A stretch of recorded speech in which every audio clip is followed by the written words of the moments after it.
Welcome to Learning English, a daily 30-minute program from the Voice of America. I'm Brian Lynn. I'm Anna Mateo. This program is made for English learners, so we speak a bit slower, and we use words and sentences especially written for people learning English. Here are the stories we have for you on today's program. Andrew Smith brings us a story about the dangers of drinking alcohol. My co-host Brian Lynn brings us a science story. I will return with words in their stories. Today I talk about Jack Frost. We will finish our 30 minutes together with the lesson of the day. Today we teach you about tag questions. You've been wondering about them, haven't you? But first, here is Andrew Smith. Past research suggested drinking alcohol in moderate amounts could be good for the heart. But a growing number of public health experts now advise people to limit alcohol intake as much as possible to improve health. One of those experts is Dr. Timothy Namey. He is with the Canadian Institute for Substance Use Research at the University of Victoria in British Columbia.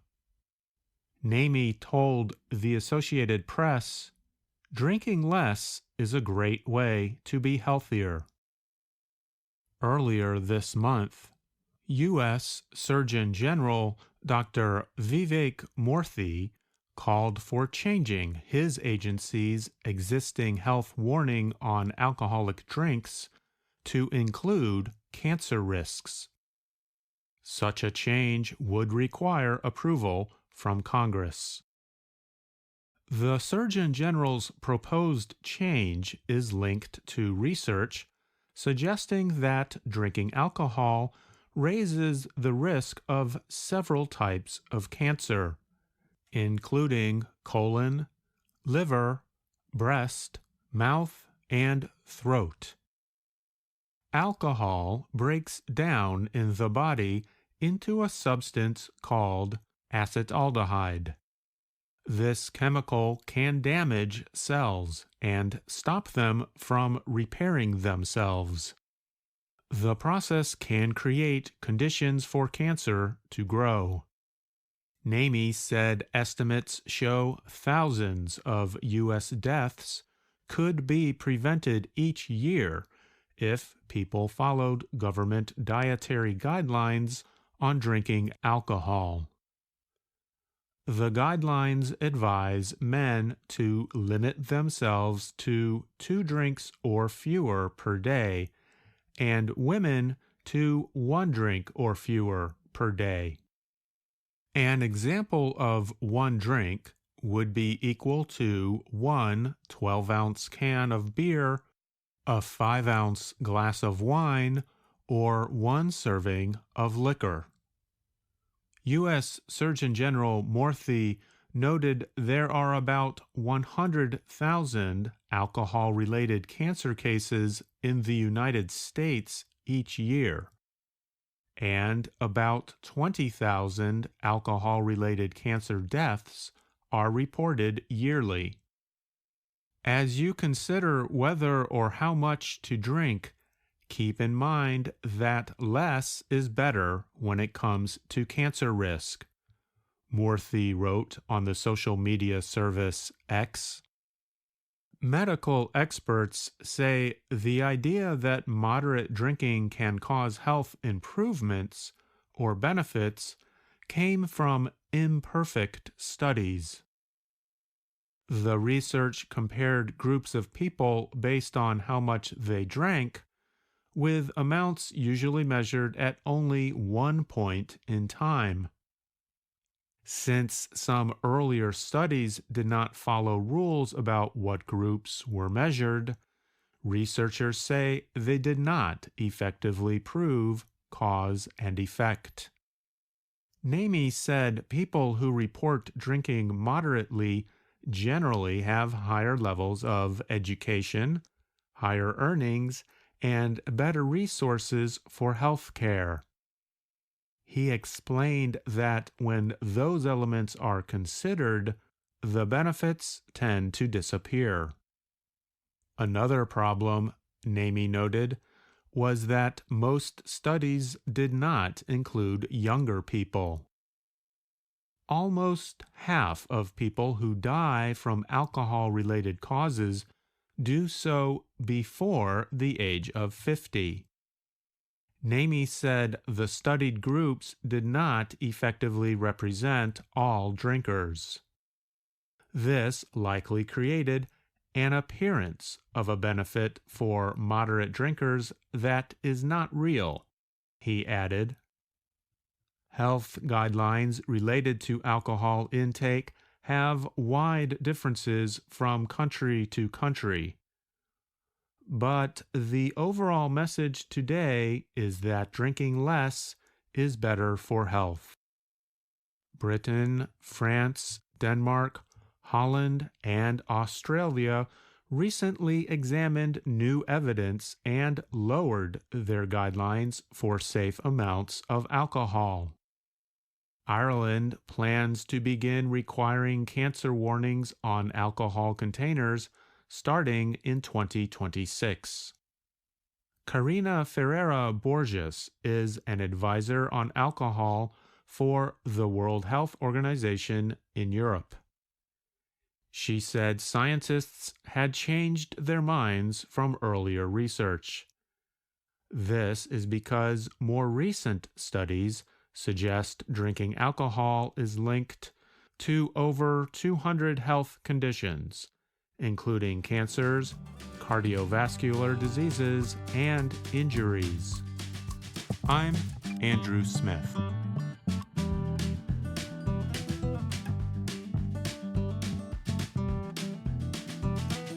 NASA says a spacecraft that has been examining the sun's outermost atmosphere recently got closer to our Earth's star than any past explorer has. The American Space Agency announced its Parker Solar Probe passed within 6.1 million kilometers of the sun's outer corona on December 24th.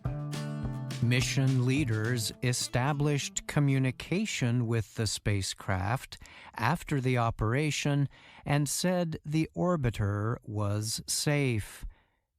NASA launched the Parker Solar Probe in August 2018. Its mission is to study the sun's powerful corona and solar wind. Solar wind is created by a continuous flow of charged particles called plasma into space from the corona. In 2021, NASA announced the orbiter had passed into the solar atmosphere for the first time. Researchers said at that time the spacecraft had successfully touched the sun. Parker was believed to be about 13 million kilometers from the center of the sun when it crossed over into the sun's outer atmosphere. In a statement, NASA's Associate Administrator, Nikki Fox, praised the spacecraft's latest pass-by of the sun. Flying this close to the sun is a historic moment in humanity's first mission to a star, she said. Fox leads the agency's Science Mission Directorate at NASA headquarters in Washington, D.C. The Parker Solar Probe is believed to have traveled at speeds up to 692,000 kilometers per hour during the mission. NASA said this was faster than any human-made object has ever moved. Fox said she hopes data collected by the spacecraft can help scientists better understand how the sun behaves and influences other elements in our solar system and beyond. By studying the sun up close, we can better understand its impacts throughout our solar system, including on the technology we use daily on Earth and in space. Fox added that such studies can provide valuable information about the workings of stars across the universe to aid in our search for habitable worlds beyond our home planet. NASA's statement noted the agency's earlier preparation and operations were all leading up to the latest mission. To help it get into the right position, the Parker Solar Probe received assistance from several flybys of the planet Venus. The last flyby happened on November 6, 2024. These gravitational assists had put the spacecraft an ideal distance from the Sun every 3 months, NASA explained. This distance was close enough to study our Sun's mysterious processes, but not to become overwhelmed by the Sun's heat and damaging radiation. Developers of the spacecraft say it was built with a shield made with carbon material to protect it from the extreme heat released by the Sun's corona. The shield was designed to survive temperatures reaching 1,400 degrees Celsius. NASA says the data-gathering instruments are placed behind the shield. In 2023, scientists announced they had learned new information about solar wind from data collected by Parker. Data showed that solar wind can reach speeds up to 1.6 million kilometers per hour. Solar wind forms a large magnetic barrier known as the heliosphere.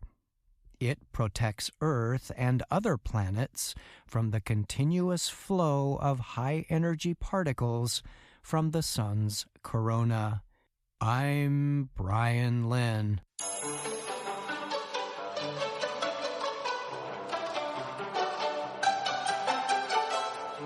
Now from VOA Learning English, it's time for Words and Their Stories.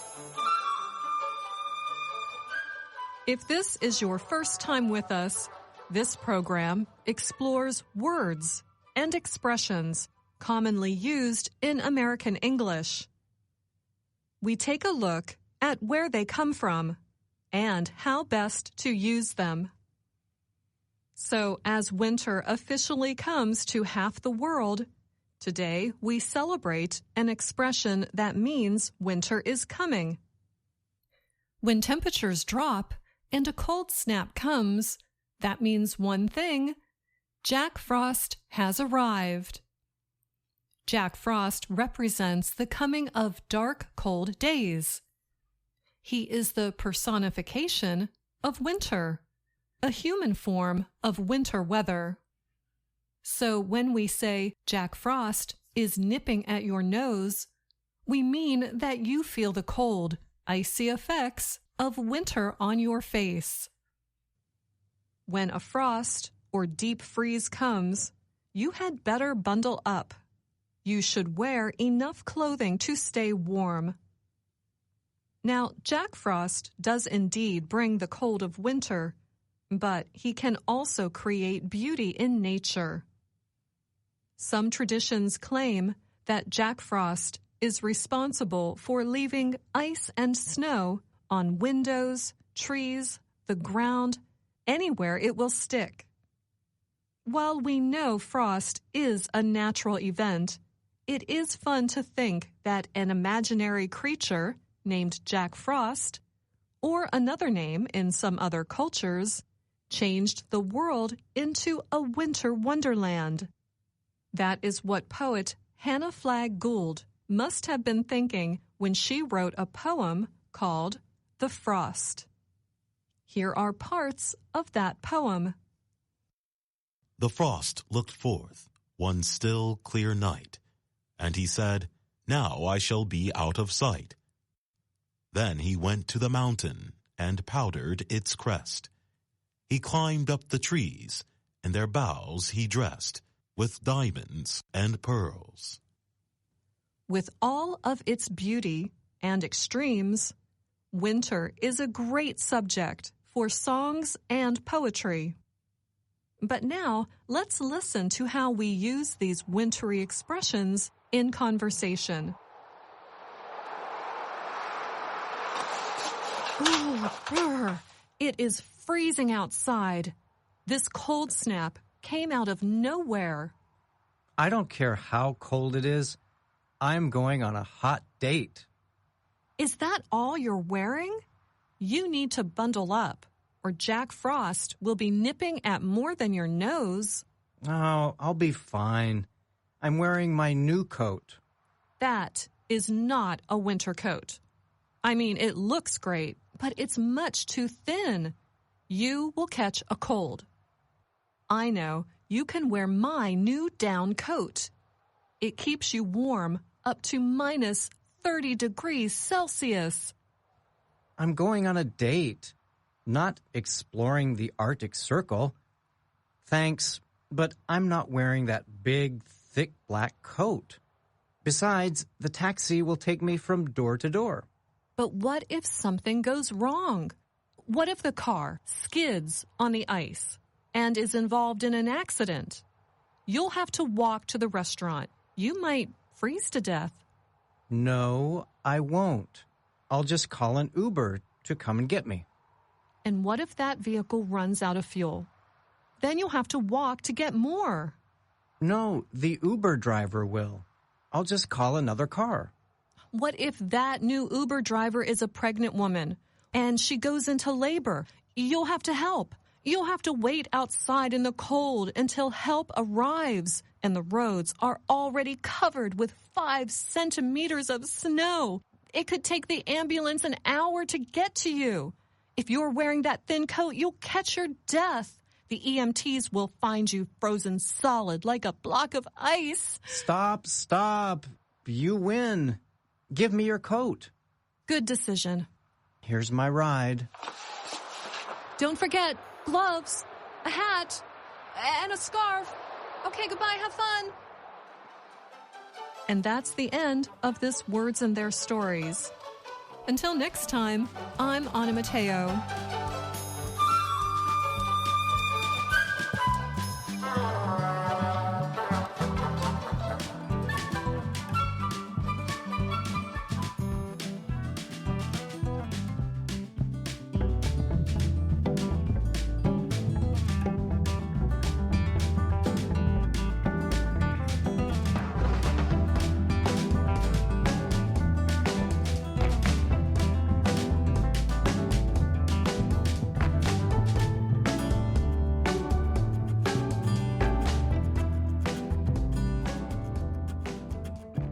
Hello, my name is Anna Mateo. And my name is Jill Robbins. And I'm Andrew Smith. You're listening to the Learning English podcast. Welcome to the part of the show where we help you do more with our series, Let's Learn English. The series shows Anna Mateo in her work and life in Washington, D.C. People all over the world like to talk about the weather, don't they, Jill? They do. It's an important part of daily life. You know what else people like to talk about? What's that? Other people. That's true, and they like watching them too. In Lesson 15 of Let's Learn English, Anna gets to enjoy some nice weather and watch all kinds of people walk by. Let's listen. Hello! People from all over the world come to Washington, D.C. When I'm at work, I love eating lunch outside. I like to watch people walking by. They all look very different. Today, my friend Ashley is eating lunch with me.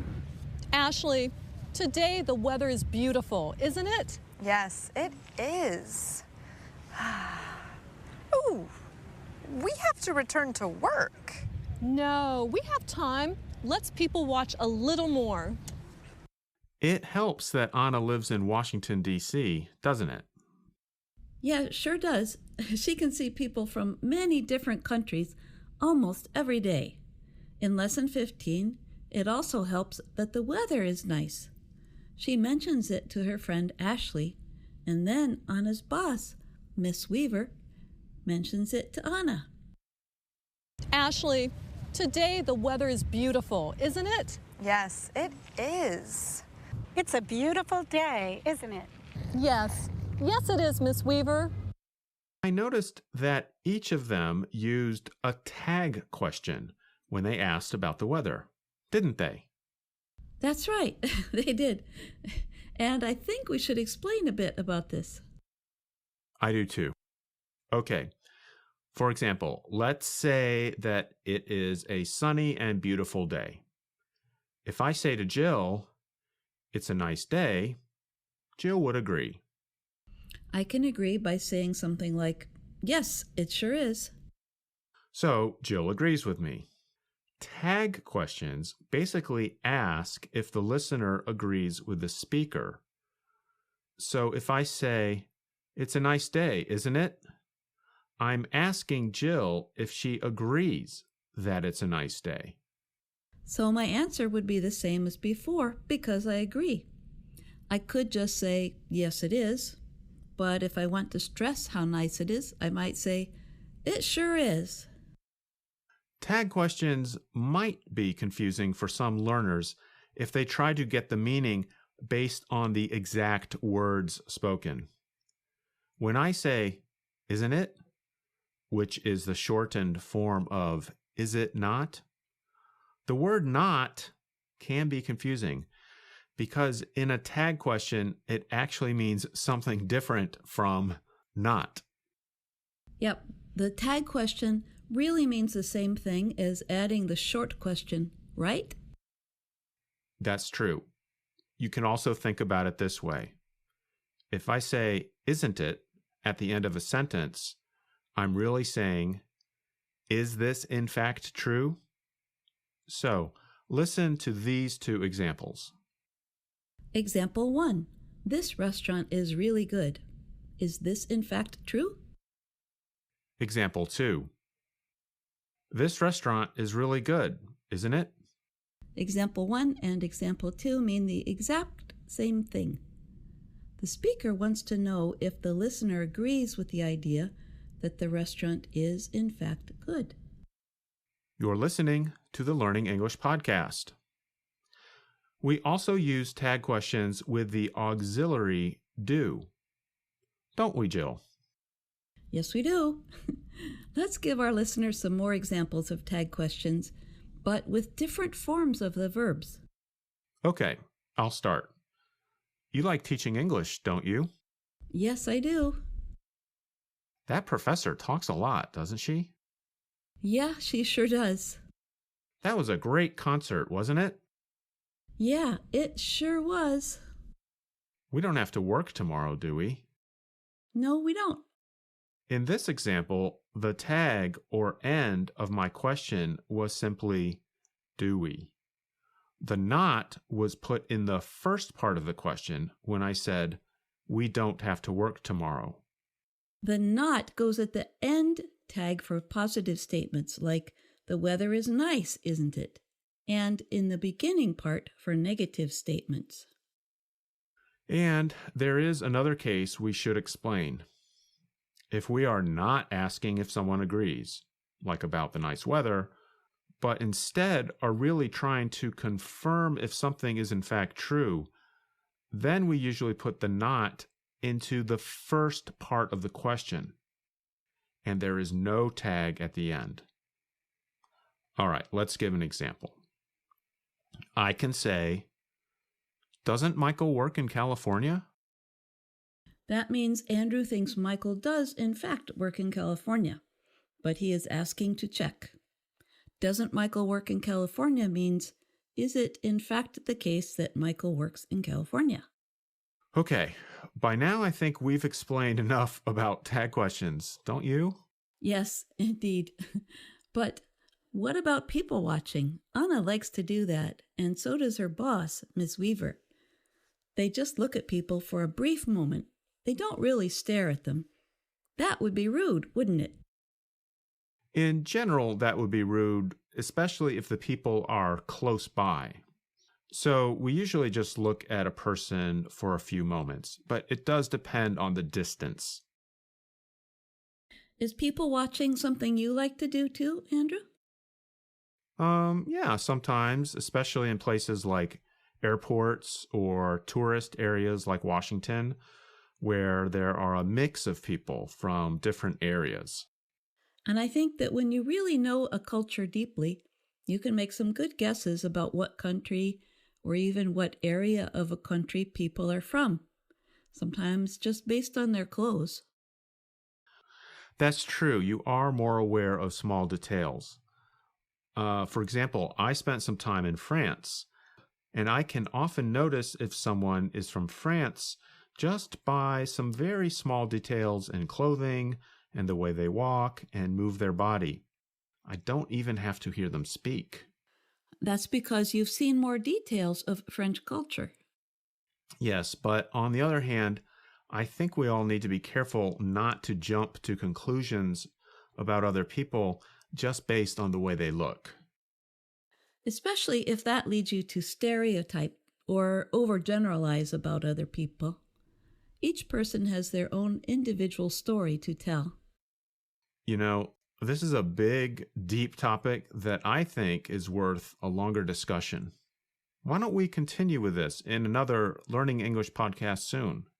I think that's a good idea. There is a lot to talk about. Oh, but before we go, I just thought of another really good place to people watch. What's that? It rhymes with the number 2. It rhymes with 2. The zoo? Yes. Sometimes I think it's more fun to watch the people watching the animals than to watch the animals themselves. I think you're right, but that's kind of a tricky sentence you just said. Let's play it again for our listeners. Let's play it 4 times. Okay, here we go. Okay, but before we do, here's something our listeners can try. After you hear the sentence the first time, try to speak along with the sentence the next 3 times the sentence repeats. Or try to write down what you hear and then play it again and try to repeat it. Here's the sentence.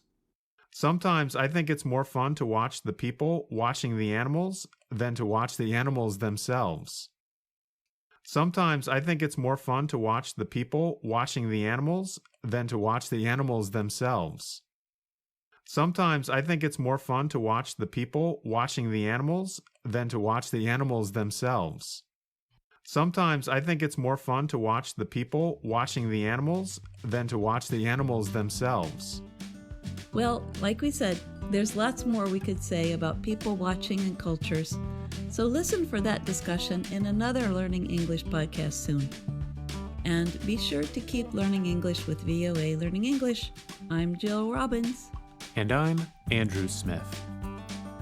And that's all the time we have for today's show. Thanks for listening. Some content in today's show is from the Associated Press or Reuters News Agency. And don't forget to join us again tomorrow, when we will have more stories from around the world, aimed at helping you learn English.